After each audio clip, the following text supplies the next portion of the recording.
Jesús Esquivel es corresponsal de la revista Proceso desde hace mucho tiempo allá en Washington.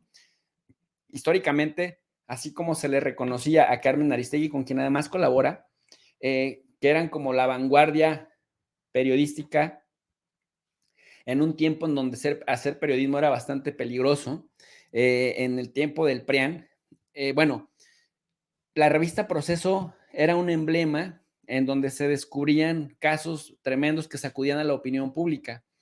En el sexenio de López Obrador, entre que cambiaron algunas cosas, entre que, por ejemplo, María Scherer, hija de Julio Scherer, el periodista emblemático de esta revista, que está casada con Juan Ignacio Zavala, que es hermano de Margarita Zavala, la que a su vez es esposa de Felipe Calderón, quien a su vez fue el presidente expurio de este país, y de pronto empezamos a ver que incluso ha habido falta de consistencia en la revista Proceso. No me refiero a los columnistas, sino en algunas publicaciones de la revista Proceso que luego no se pueden sostener y dicen, es que no liguen a la revista Proceso con un conflicto de interés por Scherer y por Juan Ignacio Zavala, quien además tiene participación en un montón de medios de comunicación, porque dice, tiene su propio consejo que toma decisiones y que es el que aprueba la línea editorial.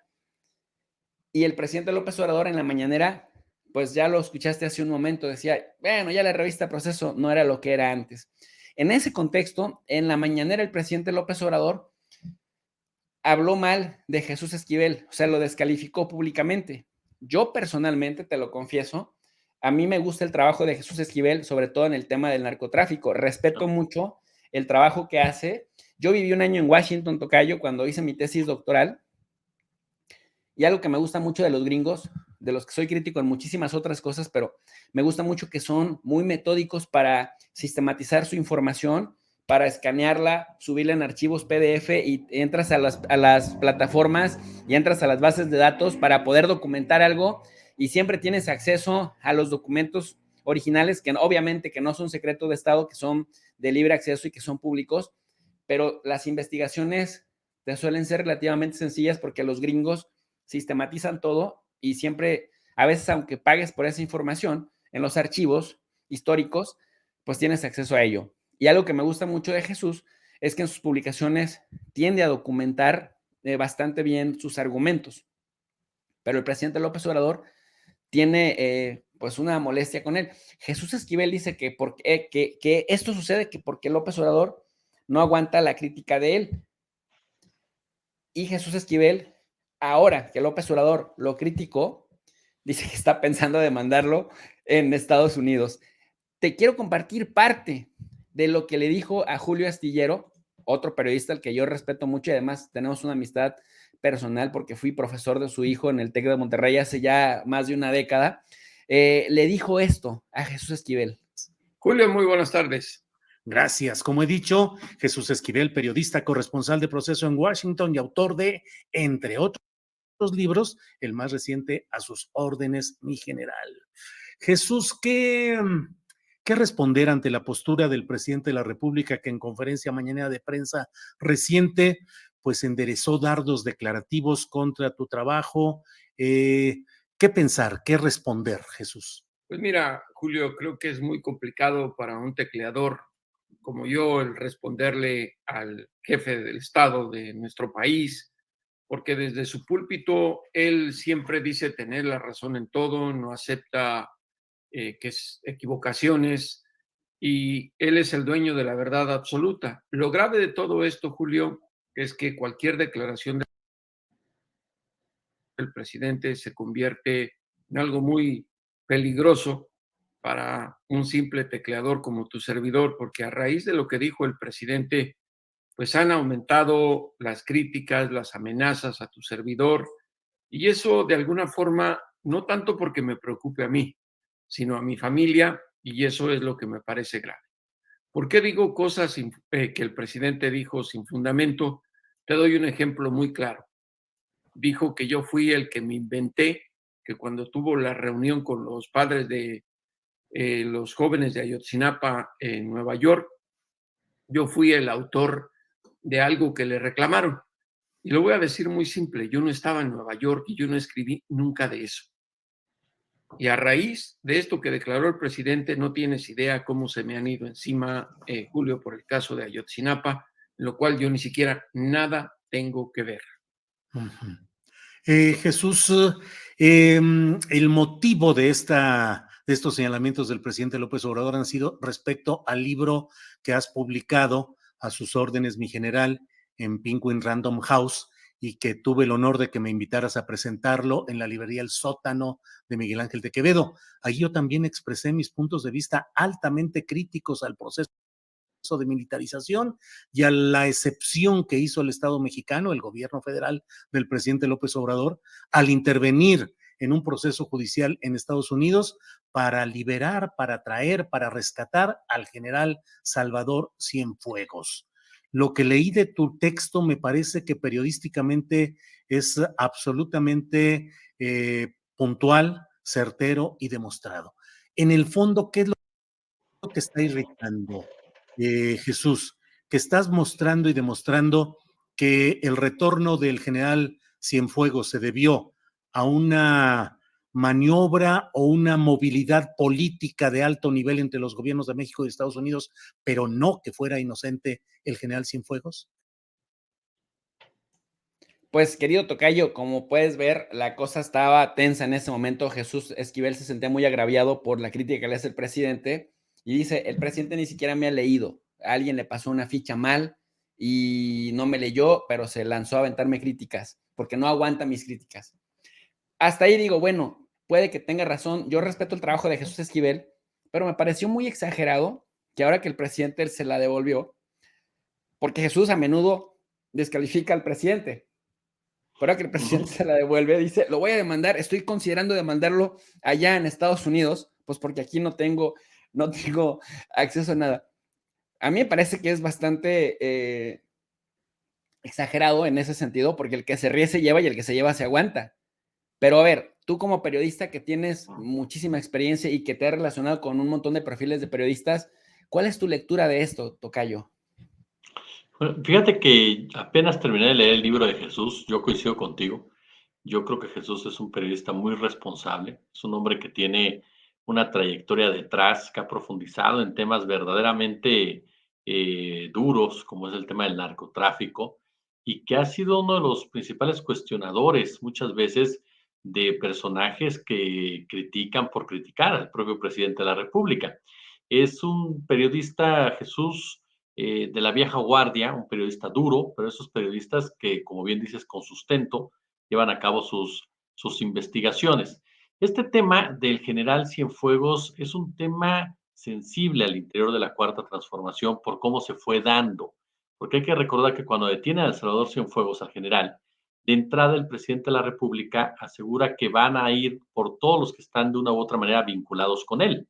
Posteriormente viene toda esta negociación alrededor precisamente de Marcelo Ebrard Casaubon, el canciller, que termina con el desistimiento del gobierno de los Estados Unidos para juzgar a Cienfuegos, efectivamente, no porque fuera inocente, sino porque, y lo dice el documento que presentaron, ojo con esto, no es algo que se haya escondido. El documento en el cual el gobierno de Estados Unidos decide liberar a Cienfuegos lo especifica y señala que se da porque hay otro tipo de intereses más importantes por encima de ese caso.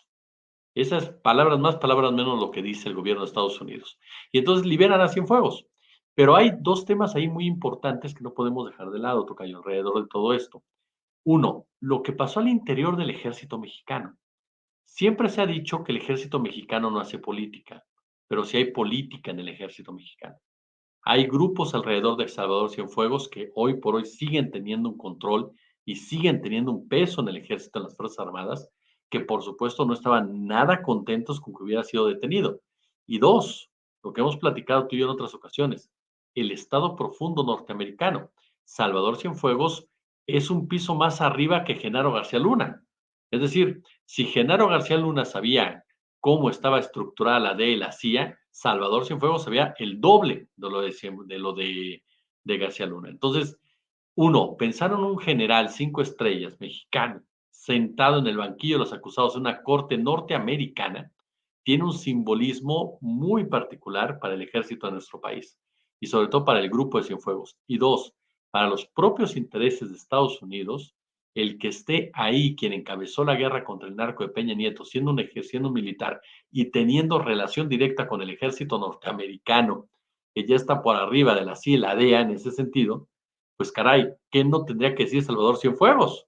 Entonces, a nadie le convenía, en realidad, hablando del Estado profundo, del Estado criminal, que el general estuviera sentado ahí, a pesar de que todos sabemos perfectamente que Cienfuegos fue uno de los principales promotores, por supuesto, de la guerra en contra, no del narcotráfico, en contra de la población, porque fue una época donde el ejército tuvo una mayor letalidad en contra de los ciudadanos, donde se registraron masacres brutales como la de Tlatlaya, y en donde el ejército fue utilizado nuevamente no para combatir a los delincuentes o los malandros, sino para reprimir a la sociedad. Entonces, me parece que este libro que presenta Jesús es un buen libro, es un libro interesante definitivamente, pero sí toca este tema que desde mi punto de vista, pues sí, yo coincido en algo con Jesús. Yo creo que el presidente de la República no leyó todo el libro y sí recibió por ahí algún documento, alguna tarjeta que lo llevó a hacer un cuestionamiento de ese tamaño. Pero sí creo que caer ya en el asunto de las demandas nos remite a lo que consideramos al principio, ¿no? ¿Qué tanto realmente podemos eh, seguir con esta idea de que el presidente de la República, al estar en la mañanera, tiene un poder mucho mayor que el que tú tienes como reportero, como periodista, y que por lo tanto la simetría hace que sea injusto una crítica del presidente a tu trabajo? Yo insisto, mientras no haya una acción del presidente de la República en contra de tu trabajo, me parece que todo queda en eso, en declaraciones, señalamientos, que de ahí no pasan, porque retomo lo que decíamos en un momento, los seguidores del presidente López Obrador no han llevado a cabo ninguna acción hasta este momento, a las 12:35 de la madrugada del viernes 14 de abril, ni una sola acción en contra de periodistas. Entonces, me parece que eso es un punto que tenemos que siempre destacar, ¿no? Hasta qué punto las declaraciones del presidente en realidad tienen una trascendencia en contra de algún comunicador o comunicadora, y hacer el paralelismo que hacíamos hace un momento, cuando realmente el poder tomaba determinaciones y decisiones que afectaban las carreras de los profesionales, ¿no? Ahora, ¿sabes cuál es mi conclusión, tocayo? Me acuerdo mucho de esto que le decía Franco Escamilla a Adela Micha. Le dice que él mejor no habla de López Obrador. Dice, porque este presidente está cabronamente querido y amado, y cuando uno lo toca con el pétalo de una rosa, se te vienen los seguidores a la yugular. Dice, entonces yo mejor me quito de problemas. Yo creo que incluso periodistas como Jesús Esquivel, que ojo, respeto su trabajo, pero yo en ocasiones he cuestionado en Twitter cosas que escribe y nomás me da la vuelta, o sea, no me responde. Y yo generalmente cuando escribo en Twitter es porque tengo cositas que si tengo que sacarlas, pues las saco. Pero a veces no resisten el mínimo cuestionamiento. Mira, tocayo, alguna vez, esto lo he dicho con Vicente Serrano hace muchos años, antes de que se supiera lo sangrona que es Dolia Esteves y lo poco ética y lo poco seria que es, cuando yo era estudiante de a pie, en el doctorado, yo estaba en Washington. Obviamente me la encontraba en el Wilson Center, en el Carnegie Endowment for International Peace y en algunos otros think tanks a los que iba a cubrir la nota, porque yo iba a cazar a los congresistas gringos para entrevistarlos para mi tesis. Y yo dije, bueno, si estoy entrevistando congresistas, si estoy entrevistando activistas, diplomáticos, ¿por qué no entrevistar periodistas que han cubierto la fuente en Washington sobre el tema del cabildeo? La señora superdéspota me pidió que le mandara un cuestionario. Le mandé el cuestionario y me dijo que no tenía tiempo para atender una entrevista conmigo. Y entonces a mí, frustrado, dije, entonces, ¿para qué chingados me hizo escribirle un cuestionario? Ahí tengo la conversación en Facebook, y esto ya lo he dicho públicamente, no es que esté hablando mal de nadie, pero dije, ¿para qué me hizo escribir un cuestionario si me va a decir que no? Y en ese tiempo, a mí, ¿sabes quién me había dado entrevistas? Madeleine Albright y John McCain. Los acababa de entrevistar. Yo me sentía muy orgulloso porque ese capítulo de tesis, que era sobre el cabildeo de la diáspora mexicana en Estados Unidos, yo estaba documentando casos de éxito de los mexicanos en Estados Unidos, que por cierto, me chingué a varios académicos del CIDE que me apostaban que no había casos de éxito y que les documento. Bueno, pero eso es otro tema que ya con unas chelas artesanales te contaré. Pero en el caso de Dolly Esteves, me hace escribirle un cuestionario, me dice que no a la entrevista, y como yo acababa de entrevistar a Madeleine Albright, que me dio 10 minutos, la señora súper generosa, siendo quien era, la primera secretaria de Estado del Departamento de Estado de Estados Unidos, asesina y todo, pero la viejita diplomática, y se portó bien conmigo. Y John McCain, pues también héroe de guerra de Vietnam, candidato republicano que perdió con Obama, también me dio entrevista. Y a mí se me ocurre decirle, oiga, ya le gasté tiempo, ¿por qué no me da una entrevista? Si hasta Madeleine Albright y John McCain me dieron entrevista, y que me responde súper grosera, pues si ya le dieron entrevista a ellos, ¿qué buscan una doñita como yo? Y sabes que con el paso de los años, dije, mira qué bien se describió y qué bien se autodecretó, porque a eso quedó reducida actualmente. A una doñita que trae y lleva chismes, porque periodista me queda claro que no es. Ah, pero ¿qué crees? Pero después sacó en sus colaboraciones con Aristegui, sacó un reportaje sobre el cabildeo, pero además lo sacó mal, basándose en parte de las preguntas que yo le mandé. Porque decía, y por ahí si lo googleas no me vas a dejar mentir, decía el artículo, Peña Nieto gasta más en cabildeo mexicano, porque es que se habla, en cabildeo mexicano o con lo que se gasta en el cabildeo mexicano en Washington podría construir tantas escuelas en México. Yo decía, qué estupidez.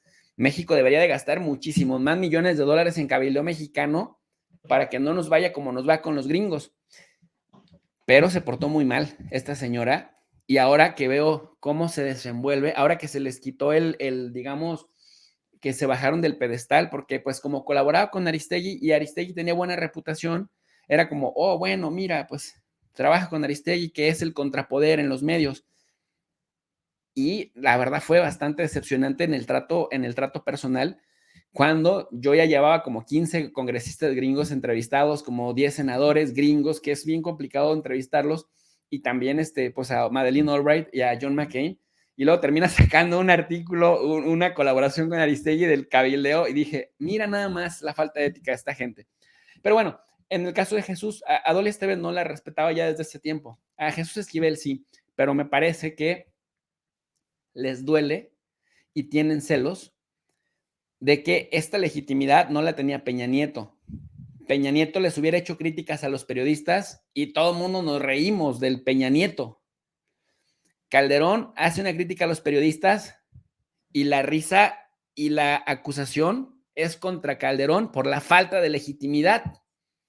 Y bueno, de Vicente Fox ni se diga, ese cuate sabe que está vivo porque respira, pero pobre tipo, no tiene ni pie ni cabeza, es un verdadero corrupto, indecente, descarado, que tú bien lo describías en tu canal, Jesús Escobar Tobar, que el tipo no está loco ni es tonto, es corrupto, ¿no? Y ya no haya cómo salirse del quite.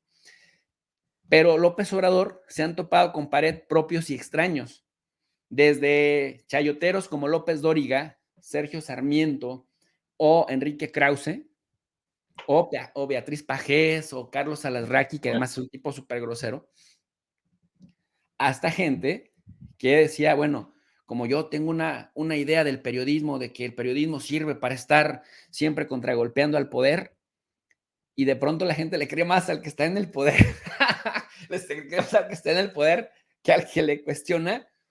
Me parece que eso también, si eres de la vieja guardia, te desubica y te vuelve a la realidad y te hace que seas más, una de dos, o más prudente o visceral, y la gente te empiece a confundir con los que históricamente dicen lo que quieran decir y no se disculpan. Y entonces me parece que se equivoca cuando plantea que va a demandar. A mí me parece que hubiera quedado bien en el punto en el que dice, bueno, el presidente no leyó bien mi libro, yo documenté, pero voy a demandarlo, voy a ver, dices tú, bueno, eso significa que si tú fueras el que toma decisiones en la presidencia, seguramente no te gustaría que te criticaran.